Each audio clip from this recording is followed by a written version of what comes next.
So this week, I built an experimental backend framework in Bone. Now, this is part of my 6 week 6 project challenge, and I've always been interested and intrigued by how these backend frameworks are architected. I've always wanted to know what it feels like to build one. Now, I know you're wondering if it's even possible to build something like this in a week, and you're most likely right. But in this case, I'm trying to run this experiment, and more interesting for me was trying to understand the different parts that come together to make a full-fledged backend framework. Now, I'm going to show you 3 things in this video. The first is how you can build a small backend server in Delight. The second is a walkthrough of the technical parts. I'm going to show maybe the code base and a few other interesting stuff. And thirdly, I'm going to show you a pet project, which is a Twitter clone I'm building on top of Delight. So enough of the talk, and let me show you. First, let's make a new directory and try to install the package. Next, let's create a new Bone project with Bone in it.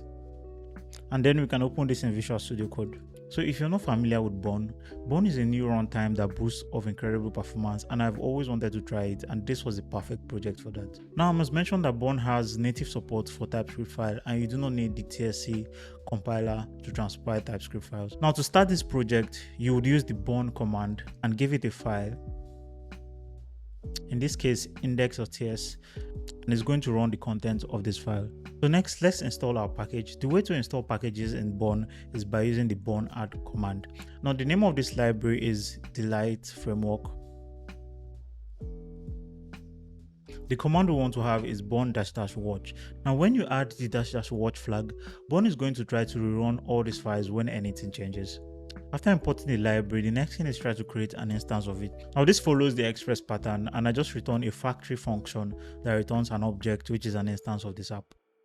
The next thing you want to do is add a basic route. In this case, I'm going to add the home route, which is going to return just a response that says hello world. The next thing we want to do is start up the server.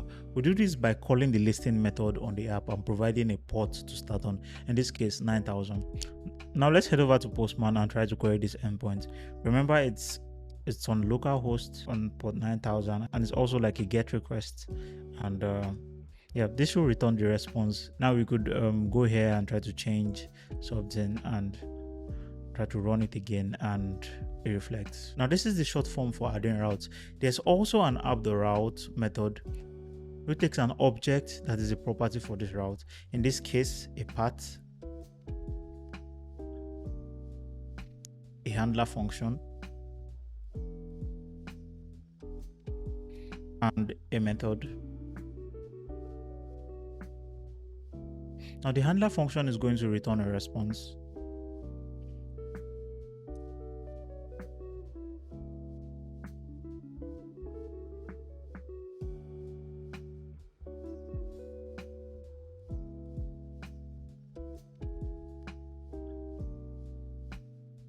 Now let's head over to Postman. Yep. Now the next feature I would like to show you is Middlewares. Middlewares are common in the JavaScript ecosystem, from Next.js to Express and many other backend frameworks, and it's something that was quite interesting to implement here. So for demo purposes, I'm exporting a very basic middleware called Logger Middleware, and I'm going to register it. The way to register middleware is to call app.registerMiddleware to provide the path that this middleware should apply to. In this case, every path, and then the middleware itself. Now after adding this, if you try to make another request and go to the console, you would see that it's logging the method and the host for this request. Now you can add as much middlewares as you want. Like in another project where I have 2 middlewares, a session middleware and an authentication middleware. I'll show you that project in this video also. Later in this video, I'm going to show you a Twitter clone and the API, which I'm using as a test or playground for this project. But before that, let me go into some technical details and show you how this is structured behind the scenes. So I first have this entry file, which is exporting a couple of properties. Now it's using the factory pattern to export a route, a listing method, a register middleware method, route method, and the basic get, post, put, and others will be implemented later. Now the way Bone works is Bone gives you this bone.serve function that is going to take your port and a handler to handle all requests. So this is where I have a basic router.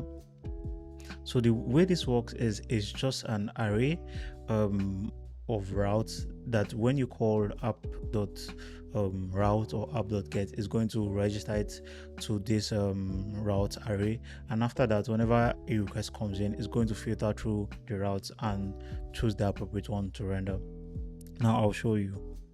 Now, if you can see here, I'm calling a build router function that is going to give me the router. Inside of this build router function, I am doing a couple of things like returning a route, a get handler, and the route array. Now, when a new route is added, it just pushes it to the array, and then when a request comes in, it's going to get the handler to execute this request. Now, there's a couple of utility functions that extract the query params and the route params from any particular string. Currently, the way these routes are matched are quite basic. It's just a string comparison. This is one of the aspects I want to improve in this framework. So like I said earlier, I'm using a basic array now to hold the route. Now this is going to read through all of the items of the array whenever a request comes in to find the particular route to match. Ideally, I'd want like a constant lookup time. Now this is going to be fine for an app with 100 routes, 200 routes, but when you get to the thousands, it's obviously not going to scale. Now this is just a theoretical approach. Of course, I don't think it's going to get to 1,000 routes ever, but this is something that I have at the back of my mind. Next, I'll show you how the middlewares work. So the middlewares are basically a queue. Now this is because the way middlewares work theoretically is that when you add a middleware, you want them to execute in the same order that you add them, right? And queues have this first in first out property that is going to power the middleware in this framework.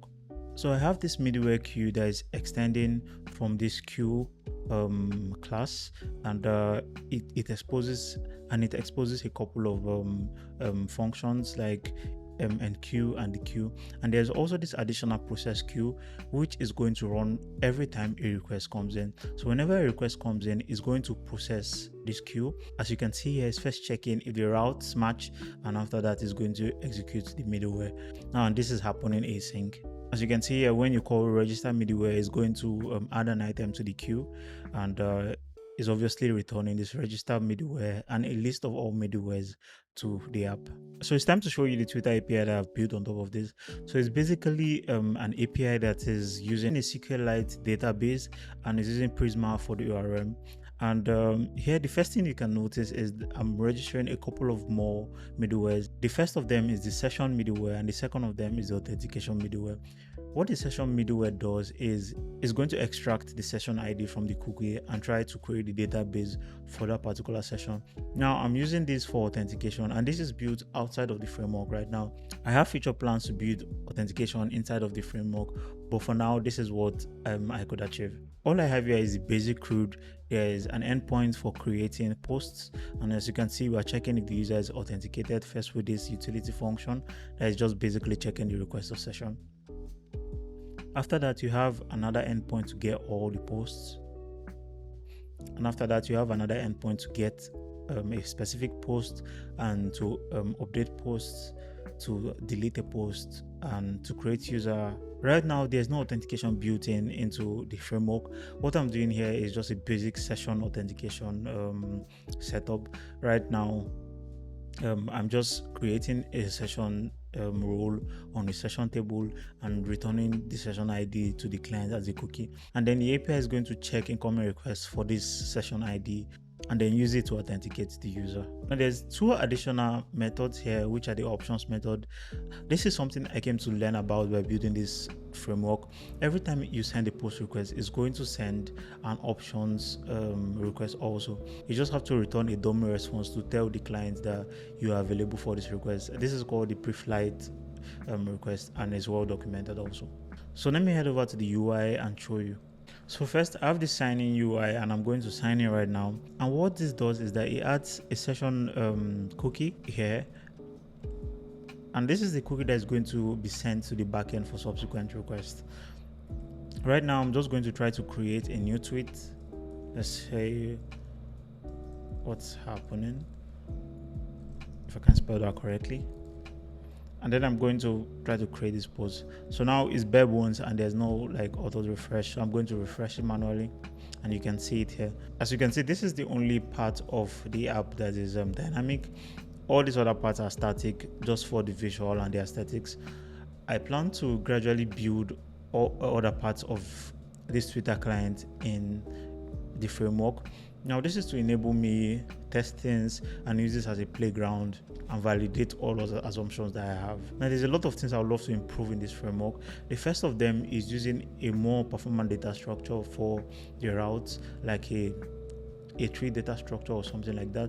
The next of them is that I want to add more functionality to the middleware. Now, the third thing I want to work on is a standard way to add headers to the request and the response. Right now, I'm using the basic headers.set to set headers, and this is kind of cumbersome. Ideally, I want to call requests.set header